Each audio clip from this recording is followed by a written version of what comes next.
जी हाँ दोस्तों, आप देख रहे हैं आजकल आजकल पर मैं मोहम्मद मशहूद आलम आजकल की खबरें सच्चाई हकीकत से आप सभी को रूबरू कराने। जी हाँ दोस्तों, तो आजकल हमारे देश में वक्फ कानून को लेकर एक तरह से देखा जाए तो बावेला सा खड़ा हुआ है। पिछले दिनों सुप्रीम कोर्ट सर्वोच्च न्यायालय ने में इस मामले में सुनवाई की। सुनवाई के दौरान, हियरिंग के दौरान सर्वोच्च न्यायालय ने केंद्र सेंट्रल गवर्नमेंट से बहुत सारे सवालात पूछे, जिसका जवाब सेंट्रल गवर्नमेंट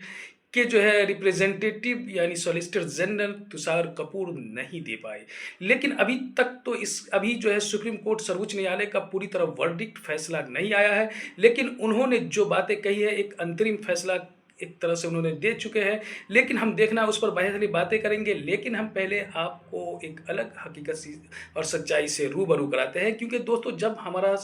देश भारत स्वतंत्र हुआ, आज़ाद हुआ, तो उस वक्त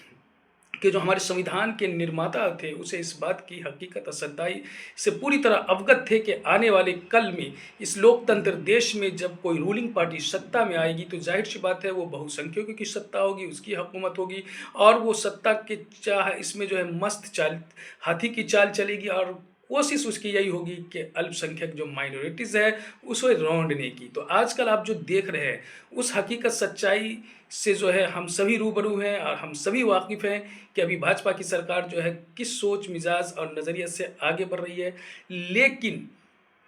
उन्हीं संविधान के निर्माताओं ने इस सभी सच्चाई और इस सभी का जो है खौफ और डर को देखते हुए उन्होंने जो है संविधान में फंडामेंटल राइट्स, मौलिक अधिकार का प्रावधान किया। उस मौलिक अधिकार में भी धार्मिक और सांस्कृतिक अधिकार को भी रखा, ताकि जो है किसी भी धर्म के लोगों को जो है किसी भी तरह परेशान व खौफ व हराशा नहीं किया जाए। बहरकैफ दोस्तों, हमारे संविधान निर्माताओं ने एक तरह से सांसद को, लोकतंत्र देश में सांसद को तो पूरी शक्ति दी, कानून बनाने की ताकत दी। लेकिन उसी जगह जुडिशियली को भी ये ताकत दी कि सांसद तो सर्वोच्च है, वो कानून बनाएगी ही। लेकिन उस कानून की समीक्षा करना, उस पर उसको स्टे कराना, रोक लगाना और उसका सही से एनालिसिस करना भी ये अधिकार हमारी जुडिशियरी को दिया गया। तो बहरकैफ वक्फ कानून को लेकर जो हमारी जुडिशियरी ने जिस तरह की समीक्षाएं की, जिस तरह का एनालिसिस किया और सारी बारीकियों से देखा, और उसको देखने के बाद उसे इस बात का इल्म हुआ कि ये कानून कहीं ना कहीं जो है किसी एक के समुदाय के प्रति जो है को जो है एक हाशिए पर ले जाएगा और समाज में जो है अनस्टेबिलिटी, अस्थिरता पैदा करेगी। जाहिर सी बात है, क्योंकि इस कानून के जो वक्फ अमेंडमेंट बिल जो है उसमें जो प्रावधान किया गया है, केंद्र गवर्नमेंट ने जो बातें कही है उससे साफ जाहिर होता है, उससे साफ स्पष्ट है कि कोई भी थोड़ा सा जी शऊर आदमी समझ सकता है कि इस कानून के तहत जो है किस तरह का जो है अस्थिरता, अनस्टेबिलिटी समाज में आएगी। आज आदमी एक मैटर को लेके, एक छोटे मोटा मैटर को लेकर पर्सनली आदमी जब डीएम के पास जाता है, कलेक्ट्रेट ऑफिस में जाते हैं अपनी सुनवाई के लिए, तो महीनों से दौड़ना भगता है, भागना पड़ता है, फिर भी उसे इंसाफ नहीं मिलती है। लेकिन जब किसी प्रॉपर्टी पे, वक्फ की प्रॉपर्टी पे डी नोटिफाइड कर देंगे, जाहिर सी बात है मजिस्ट्रेट या फिर गवर्नमेंट, सेंट्रल गवर्नमेंट जो है उस पर अपनी दावा ठोक देंगे, तो जाहिर सी बात है उसमें कितना बावेला खड़ा हो सकता है, उसमें किस तरह की अस्थिरता और अराजकता फैल सकती है। तो इन्हीं सब बातों को बारीकी से एनालिसिस, समीक्षा किया हमारे सुप्रीम कोर्ट ने, माननीय कोर्ट ने। और उन्होंने सवाल भी किए हमारे जो है केंद्र गवर्नमेंट के जो है रिप्रेजेंटेटिव से, उन्होंने सवाल भी किए, कई सवालात किया गया, जिसमें वक्फ बाय यूज़र का भी सवाल था और बोर्ड ऑफ परिषद में जो है दूसरे कौम के लोगों के अपॉइंटमेंट का भी सवाल था। उन सभी सवालों के जवाब जो है आज तुषार जी, जो गवर्नमेंट, सेंट्रल गवर्नमेंट के रिप्रेजेंटेटिव है, वो नहीं दे पाए। बहरकैफ दोस्तों,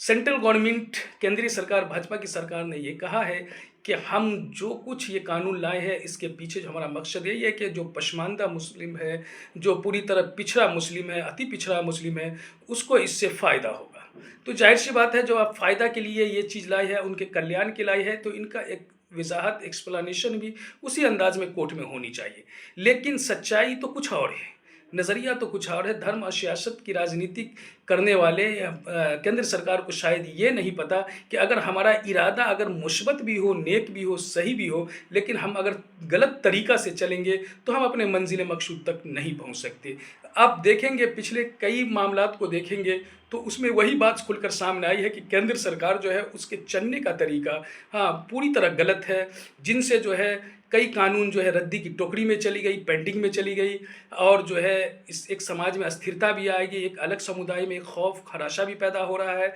बहरकैफ सेंट्रल गवर्नमेंट को चाहिए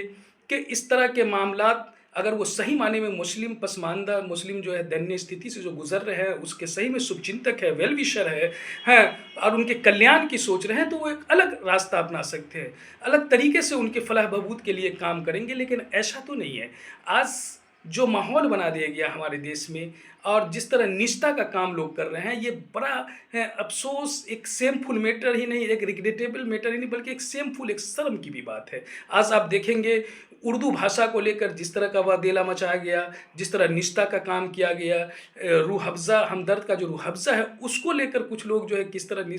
तरह का जो है बयानबाजी किए हैं, किस तरह जिहाद शरबत जिहाद कहा, उर्दू को जो है किस तरह बाहर की भाषा कहा। उर्दू पर भी सुप्रीम कोर्ट ने पिछले दिनों जो है अपना जो है वर्डिक्ट फैसला किया और बहुत अच्छे अंदाज में फैसला किया है कि उर्दू जो है वो भारत की भाषा है, एक मीठी ये एक ऐसी भाषा है जो पूरे समाज को जोड़ने वाली भाषा है उर्दू। और दूसरी चीज़ उन्होंने सुप्रीम कोर्ट जो कही है कि कोई भी भाषा जो है किसी विशेष समुदाय धर्म से नहीं जुड़ा हुआ है। भाषा तो इलाक़ाई क्षेत्रीय लोगों का जो है क्या कहते हैं कि वो उसकी ज़रूरत की चीज़ होती है, वो उसको पाए तकमील तक पहुंचाती है, उसको कामयाबी व कामरानी में तरक्की के रास्ते पर वो ले जाती है। भाषा का सिर्फ ये काम है। भाषा किसी एक तबका, एक समुदाय, एक धर्म से नहीं जुड़ा हुआ है। लेकिन आप देखेंगे कि उर्दू को लेकर भी किस तरह की बातें कही गई, ख़ास के ऐसे लोग जो बड़े उच्च पोस्ट पर, संविधानिक कॉन्स्टिट्यूशन उच्च पोस्ट पर बैठे योगी जैसे लोग ने इस तरह की बातें की, इस तरह का स्टेटमेंट दिया, जो बड़े शर्म अफ़सोस की बात है। बहरकैफ हमारे देश के संविधान में जुडिशियरी को एक अलग पावर है, एक अलग राइट्स है, फंडामेंटल राइट्स जो है, जो माइनॉरिटीज़ को और बहुसंख्यक और अल्पसंख्यकों के बीच में एक मजबूत या यूँ कहें कि एक मजबूत लकीर है, उस लकीर की सुरक्षा, प्रोटेक्शन का जो है पूरी तरह राइट जो है हमारी जुडिशियरी को दिया गया है। और हम पिछले कई केसेस में हमने देखा है, हम सभी ने देखा है कि हमारी जो कोर्ट है, सर्वोच्च न्यायालय है, वो अपने इस राइट का सही से इस्तेमाल कर रहे हैं और उसका प्रयोग भी किया है। तो और यही होनी चाहिए, क्योंकि संविधान, हमारी जो जुडिशियरी है वो संविधान की संरक्षण है, प्रोटेक्टर है। अगर वही उसके अंदर इस तरह की बातें आएगी तो ज़ाहिर सी बात है, जिस तरह से हमारी जो सरकार जो है, जिस तरह से जो है वो, जिस तरह की उसकी मुस्बत पॉजिटिव निगेटिव सोच बन गई है, जिस तरह के जो है वो काम कर रहे हैं, कहीं ना कहीं जो है हमारे पूरे समाज में जो है एक अनस्टेबिलिटी पैदा हो रही है, एक अस्थिरता पैदा हो रही है, जो हमारे आने वाले भारत के लिए जो है वो नुकसानदेह है। तो दोस्तों, आप सभी आजकल देखते रहे और